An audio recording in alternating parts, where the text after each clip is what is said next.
පෙම් රාජ්‍යයේ මෙහෙම ඇහුණු ගමන් මතක් වෙනවා ඉතිහාසයක්. ලතා ධර්මදාස වල්පොල ඒ සදා අමරණීය සංයෝගයේ මිහිර නැවුම් රසයකින් රස විඳින්නට ඔබ සූදානම්ද?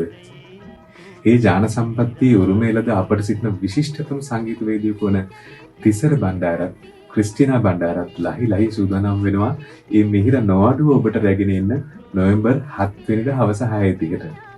මතකනේ දිනේ නොවැම්බර් 7 හවස 6:30ට. දිනය වෙන් කරගන්න වගේම දැන් ඔබ ඔන්ලයින් හරහා ඔබේ අසුන වෙන් කරගන්නත් මම ආදරෙන් අරගෙන කරන මොකද සීමිත ආසන ප්‍රමාණයක් තියෙන නිසා මේකට විශාල ඉල්ලුමක් එන බව විශ්වාසයි. මම හිතන්නේ අන්තර්ජාලය හරහා මේ වෙනකොට වෛරල් වෙමින් යනවා තිසර ක්‍රිස්ටිනා ඒ සුසංයෝගයේ.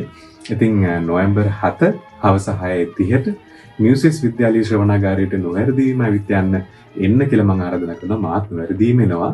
ඒ පැරණි ගීත අනු නව රසයකට ඒ හඬ හිමි ඥාන සම්ප්‍රත්‍යයත් එක්ක එකතු කරලා රස විඳින්නට ඔබ හැමතෙම වාසනාව ලැබෙනවා එදාට.